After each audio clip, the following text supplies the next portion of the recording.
Hello दोस्तों, आज की कहानी है एक चुटकी जहर रोजाना।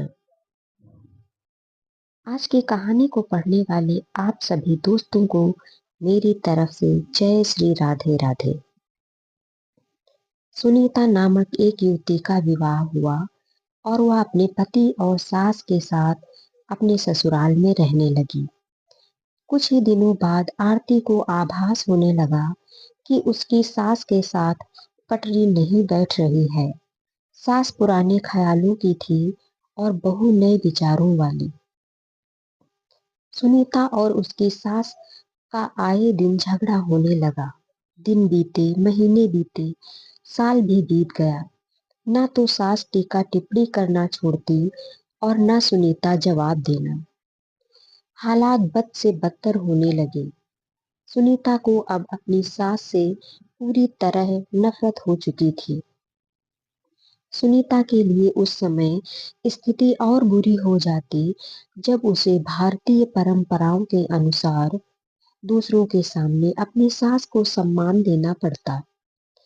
अब वह किसी भी तरह सास से छुटकारा पाने की सोचने लगी।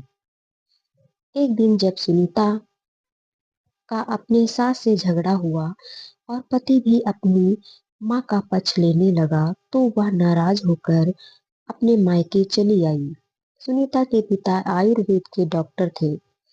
उसने रो रो कर अपनी व्यथा पिता को सुनाई और बोली, आप मुझे कोई जहरीली दवा दे दीजिए जो मैं जाकर उस बुढ़िया को पिला दूं, नहीं तो मैं अब ससुराल नहीं जाऊंगी। बेटी का दुख समझते हुए पिता ने सुनीता के सिर पर प्यार से हाथ फेरते हुए कहा, बेटी, अगर तुम अपनी सास को जहर खिलाकर मार दोगी तो तुम्हें पुलिस पकड़ ले जाएगी और साथ ही मुझे भी, क्योंकि वो जहर मैं तुम्हें दूंगा। इसीलिए ऐसा करना ठीक नहीं होगा। लेकिन सुनीता जिद पर अड़ गई, आपको मुझे जहर देना ही होगा। अब मैं किसी भी कीमत पर उसका मुंह देखना नहीं चाहती। कुछ सोचकर पिता बोले, ठीक है, जैसी तुम्हारी मर्जी, लेकिन मैं तुम्हें जेल जाते हुए भी नहीं देख सकता।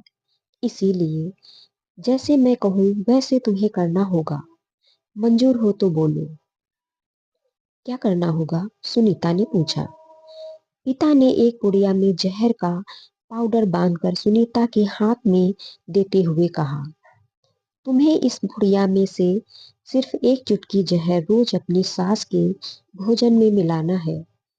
कम मात्रा होने से वह एकदम से नहीं मरेगी, बल्कि धीरे धीरे आंतरिक रूप से कमजोर होकर 5 से 6 महीनों में मर जाएगी। लोग समझेंगे कि वह स्वाभाविक मौत मर गई। पिता ने आगे कहा, लेकिन तुम्हें बेहद सावधान रहना होगा ताकि तुम्हारे पति को बिल्कुल भी शक न होने पाए, वरना हम दोनों को जेल जाना पड़ेगा। इसके लिए तुम आज के बाद अपनी सास से बिल्कुल भी झगड़ा नहीं करोगी, बल्कि उसकी सेवा करोगे। यदि वह तुम पर कोई टीका टिप्पणी करती है तो तुम चुपचाप सुन लोगी, बिल्कुल भी प्रत्युत्तर नहीं दोगी। बोलो, कर पाओगी ये सब? सुनीता ने सोचा, 6 महीनों की ही तो बात है, फिर तो छुटकारा मिल ही जाएगा। उसने पिता की बात मान ली और जहर की पुड़िया लेकर ससुराल चली आई।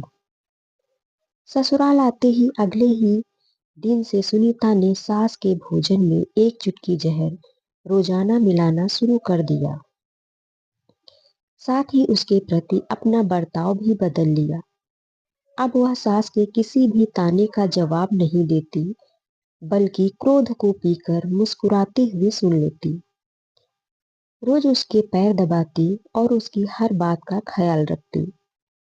सास से पूछ पूछ कर उसकी पसंद का खाना बनाती, उसकी हर आज्ञा का पालन करती। कुछ हफ्ते बीतते बीतते सास के स्वभाव में भी परिवर्तन आना शुरू हो गया। बहू की ओर से अपने तानों का प्रति उत्तर न पाकर उसके ताने अब कम हो चले थे, बल्कि वह कभी कभी बहू की सेवा के बदले आशीष भी देने लगी थी। धीरे धीरे 4 महीने बीत गए। सुनीता नियमित रूप से सास को रोज एक चुटकी जहर देती आ रही थी, किंतु उस घर का माहौल अब एकदम से बदल चुका था। सास बहू का झगड़ा पुरानी बात हो चुकी थी। पहले जो सास सुनीता को गालियां देती नहीं थकती थी, अब वही आस पड़ोस वालों के आगे सुनीता की तारीफों के पुल बांधने लगी थी। बहू को साथ बिठाकर खाना खिलाती और सोने से पहले भी जब तक बहू से चार प्यार भरी बातें न कर ले, उसे नींद नहीं आती थी। छठा महीना आते आते सुनीता को लगने लगा कि उसकी सास उसे बिल्कुल अपनी बेटी की तरह मानने लगी है। उसे भी अपनी सास में माँ की छवि नजर आने लगी थी। जब वह सोचती कि उसके दिए जहर से उसकी सास कुछ ही दिनों में मर जाएगी, तो वह परेशान हो जाती थी। इसी उपापोह में एक दिन वह अपने पिता के घर दोबारा जा पहुंची और बोली, पिताजी, मुझे उस जहर के असर को खत्म करने की दवा दे दीजिए, क्योंकि अब मैं अपनी सास को मारना नहीं चाहती। वो बहुत अच्छी है और अब मैं उन्हें अपनी माँ की तरह चाहने लगी हूँ। पिता ठहाका मारकर हंस पड़े और बोले, जहर? कैसा जहर? मैंने तो तुम्हें जहर के नाम पर हाजमे का चूर्ण दिया था। हा हा हा। बेटी को सही रास्ता दिखाएं, माँ बाप का पूर्ण फर्ज अदा करें। कहानी अच्छी लगे तो प्लीज लाइक शेयर करना मत भूलना। ऐसी ही कहानी पढ़ने व सुनने के लिए हमारे चैनल को सब्सक्राइब अवश्य करें। धन्यवाद।